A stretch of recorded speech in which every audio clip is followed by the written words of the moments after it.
I believe that this nation should commit itself. We need to go up to the mountain. That's one small step for man. Así entendemos los revolucionarios cubanos. Esta nunca ha sido dictadura, señor. Estamos cambiando la conciencia.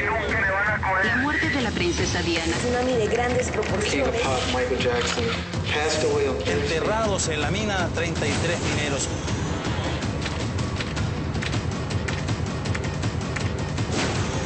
Club de Prensa.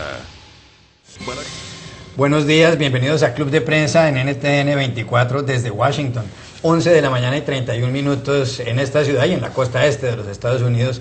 Y saludo a mis invitados. En primer término, y hoy es distinto el asunto, el embajador de Colombia ante la Casa Blanca, Gabriel Silva, gracias por estar aquí. A ustedes, muchas gracias. Y en segundo término, el corresponsal jefe del diario El País de Madrid, Antonio Caño, gracias por estar aquí. Hola, ¿qué tal? Embajador, hemos cambiado un poco el formato del programa porque los titulares hoy del New York Times y el Washington Post tienen que ver con la aprobación anoche por parte del Congreso de Estados Unidos de los tratados de libre comercio con Colombia, con Panamá y con Corea del Sur. ¿Qué significa esto para Colombia? Bueno, lo primero que significa es una validación de que Colombia es un nuevo país. Esto era impensable hace 10 años, era impensable cuando el país estaba caracterizado como el paria de América Latina, el paria del mundo.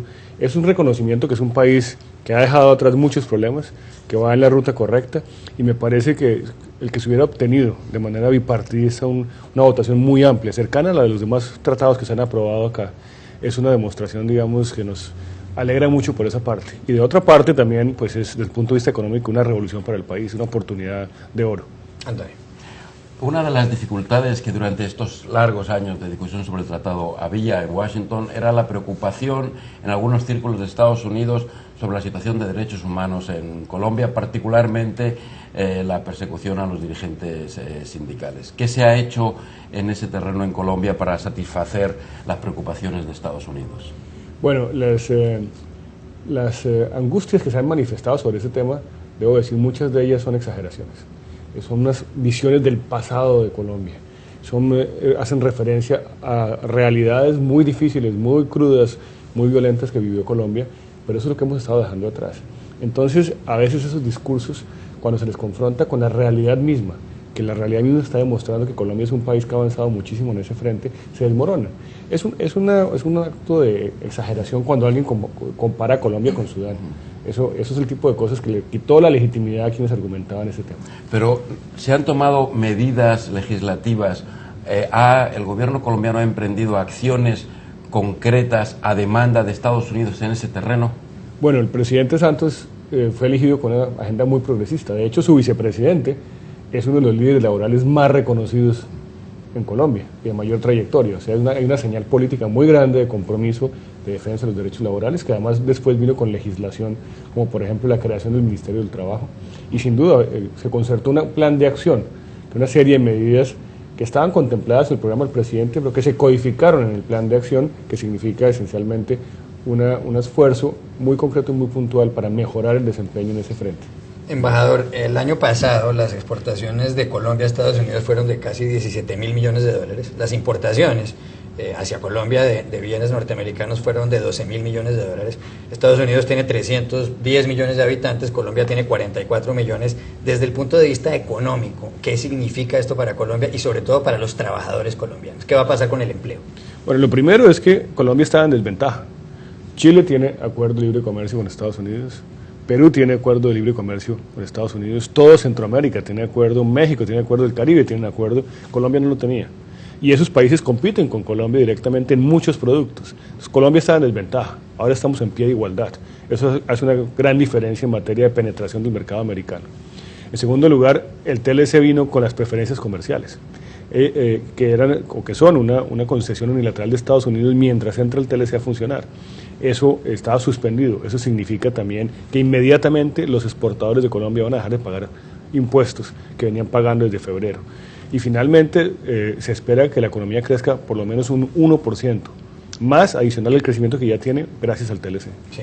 Varios medios de comunicación colombianos han destacado muchísimo esta noticia, el diario El Tiempo de Bogotá, la revista Semana, por supuesto, el periódico El Espectador de Bogotá y todos los demás. Antonio tiene otra pregunta para el embajador. Quería abrir el aspecto político de estos acuerdos. Los acuerdos fueron negociados por el presidente Bush y el presidente Uribe, pero los culmina el presidente Obama y el presidente Santos.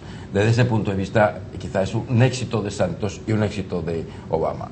Empezando por Santos, ¿cree usted que esto es un éxito del presidente Santos y en ese sentido un fracaso de Uribe, que no consiguió ver nacer el niño que tanto cuidado le prestó?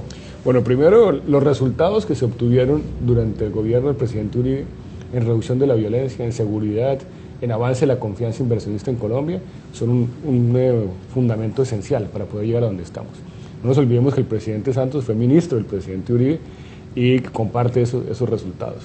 El presidente Santos, sin duda, le ha dado un giro a la política exterior, que la ha acercado aún más a Colombia con los Estados Unidos y que tiene más, digamos, empatía ideológica y política con el presidente Obama, y eso ayuda. Precisando un poco la pregunta, ¿usted cree que con Uribe en la presidencia se hubieran ratificado los tratados en Estados Unidos? No, yo creo que el problema no es si Uribe o Santos. Las circunstancias políticas cambiaron dramáticamente y creo que esos son los que están permitiendo lo que se dio hoy.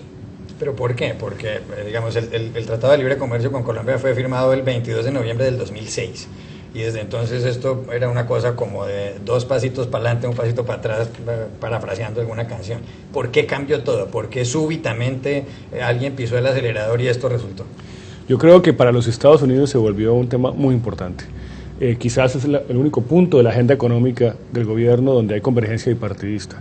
Es una medida que tiene a pesar de la oposición de algunos sectores, tiene un atractivo importante para la generación de empleo en Estados Unidos. Entonces, las propias dinámicas de la crisis económica en Estados Unidos y la necesidad de hacer algo, de verdad nos ayudaron mucho.